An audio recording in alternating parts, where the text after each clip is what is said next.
Circus production.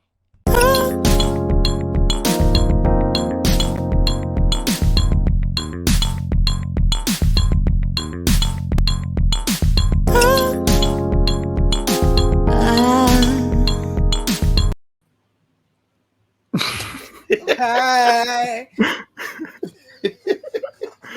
What's going on, everybody? It's another episode, Gladiator Cypher Podcast. It's your boy Slim checking in, and this podcast is guaranteed to add 3 centimeters to your hairline. So make sure you tune in each and every week. What's going on, fellas? Man, I'm good. I mean, I see my shit starting to get pushed back every year, man. So I'm a need that. That's why we got to get that sponsor with Hair Club for Men, or we got what did Tory do? Did he get? Is Tory the one that got his line up? No, Tory got that Martian. He got that Martian goo juice. I don't know what the fuck is going on. But yeah, I know it came back. We're gonna have to get Nip some here, man, so you can be out here looking like Jason Whitlock.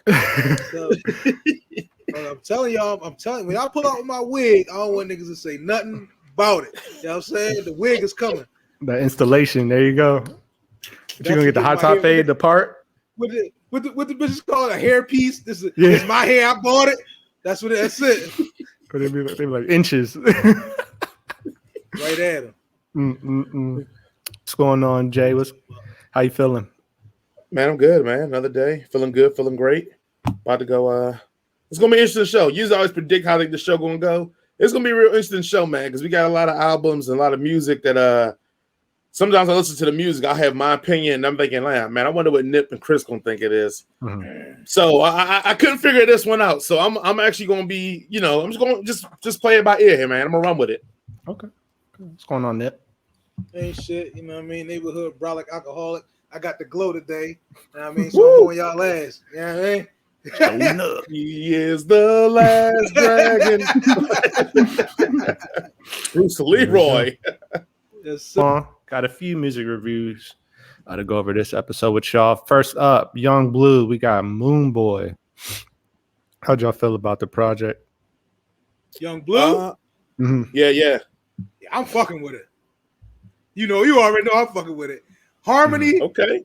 Harmony, shooting niggas, trapping out the red roof in. You already know I'm with it, baby. I'm with it. I'm there with it. I'm with it. I'm with all the shit.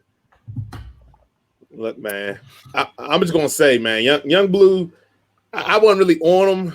So listen to this album. Homeboy is a star, man. Like when I heard this album, and I was like, "This is what he doing on this?" I said, this is for real." Now I don't know because y'all made it fill me in, but I felt like he sung more than he rapped on this. Yeah. So I don't know if he does more rapping in his later stuff, but I feel like on this one, he was in his bag. I mean, that joint "Beautiful Lies" within him and Kalani. That shit go off, man. Your Mind Still, the remix on that one, that shit go off. I mean, look, man, I was pleasantly surprised. A Future that could really sing. Yeah. I agree. The only issue I had with this album in particular, because I think his talent is paramount. You can see the dude is talented as hell. I felt like the subject matter, when he got to the love part of the subject matters of these songs, I feel like he ain't got enough. He's still kind of soft in the ass. Like I ain't believe him when he was talking about the lovey shit in some parts of the album, man. Like that him and Kalani thing, it was cool because it was on some ratchet sex and shit. But when he was really trying to be deep introspective about relationships, I kind of felt like he just like in the ass, man. Like give him 5-6 more years and he gets some real shit down. I think then we'll get that real. But I think that's the only thing he couldn't really get because I felt it was kind of like almost goofy. Like when he would start talking about love and relationships, it was like goofy to me. Like I'm like, man, this ain't how it really go down, man. You just had to find a word that rhyme. So you just put that shit in there and thought ain't nobody gonna notice. Like that's the only real negative I got on it, man, was that I just felt but also, I mean, my notes on here too was like, you could definitely listen to this album and catch a vibe. Like it got a nice vibe through the whole thing, man, and that's hard. And out of all the albums I listened to, I think this. I'm gonna say another one, but this had really good sequencing in it. I know sometimes I bring up the word sequencing and how you position your songs. I thought this one did a really good job of that, but that's my only real critique, man, is that and maybe because I'm an old head, I probably didn't believe him. I think he needed more people, but maybe that's my feeling. But I just felt like he was kind of light, man, sometimes when he tried to get his introspective love bag. I was like, all right, man, come on.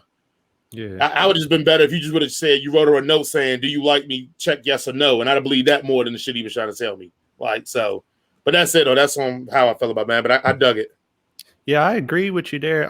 It's definitely good music. And like you said, it sets a mood and keeps that mood through the whole project, which to me, it can be a plus or a minus because sometimes you might just want something to shake it up a bit. But I feel like a lot of the songs kind of carried over, maybe not so much lyrically, but definitely like melody wise and just the vibe it was giving off, you know, regardless of the words more or less. And I think this is kind of my fault because I went in, you know, I saw some of the Breakfast Club interview with him on it, and I kind of typecast. I never heard his music before. Well, I had, but I didn't know it was him. So I'm thinking this, okay, he's, you know, affiliated with Boosie. I'm assuming it's gonna be, you know, similar to Boosie style. When I come in on the project and everything, and I come in, he's just kind of like, you know, harmonizing the whole time. I'm like, oh, this kind of threw me for a loop. But overall, I liked it. He definitely had a lot of big features on his joint. He came out swinging with John Legend on the damn intro. Yeah. I'm like, golly, they put some bread behind this. And he kind of alluded that in the interview that he had with Breakfast Club, like, you know, in order for him to get bigger, he wanted to move on to a different situation, and Boosie was gracious enough to allow him to do that. And they're still kind of keeping a informal business relationship going on. So I thought that was cool. It was a good project. I definitely got to listen to it again when I'm in a different kind of headspace and maybe just chilling out a little bit more. I was in traffic and it was getting on my nerves, so I probably wanted something a little more aggressive at the time. But I thought it was good. I thought it was a good album. What would y'all rate it if you could? I don't know. Nip looked like he got some closing words to go throw in. You got any closing words, Nip? Oh no. I'm banging with Blood. I'm banging with it. I'm all the way riding. I think I might back to it. I think I even like text y'all. I was like about the in love shit. That's what I was about to say. The in love shit. Yeah. I was looking for some shit. He young, man. He's not even 30 yet. As I said, I agree. I'm not. I said that's the only criticism I said. It's just he's just young. Like he. Yeah. And again, I think it's maybe because it didn't relate to me, and maybe that's weird. But I think he got like a long-term girl and kids and shit. Like when he was youngin'.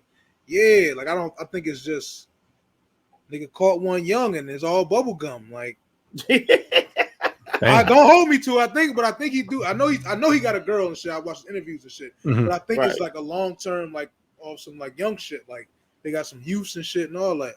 Gotcha. So if that's the case, then man, yeah, that shit is all bubble gum. Like I caught something at 16 and held that shit till I'm damn near 30.